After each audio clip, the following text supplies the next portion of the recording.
Network News. Hepe ng Sibulan Police Station at dalawang kasamahan nito patay sa pamamaril ng kapwa-pulis sa Negros Oriental. Detalye ng balitang yan mula kay Ranjaman Anthony Maginsay ng RMN Dumaguete. RMN Live Report.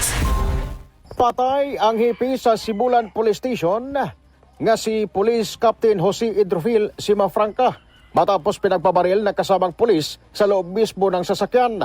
Nangyari ang krimen alas 9 kagabi sa National Highway, Barangay Tumtumon, dito sa bayan ng Sibulan, Negros Oriental. Kasamang namatay ang dalawa pang biktimang mga pulis na si Police Sergeant Tristan Chua at Patrolman Ray Albert Tiblor. Ang suspek, ang kasamahang pulis na si Police Sergeant Bonifacio Saicon, parehong mga miyembro ng Sibulan Police Station.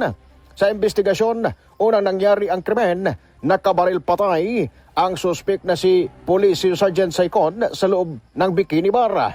Patay ang biktima na babae na si Sheila May. Matapos ang insidente, hinuli ng mga pulis at sinakay ang suspek sa isang sasakyan papunta na sana sa police station. Pero pinagbabaril ng suspek ang mga kasamahang pulis nito, kaya dead on the spot ang mga biktima.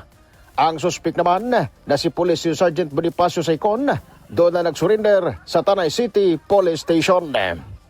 Ang kasama mo sa DYWC RMN Dumaguete Radyoman, Anthony Maginsay, Tatak, RMN. RMN Network News.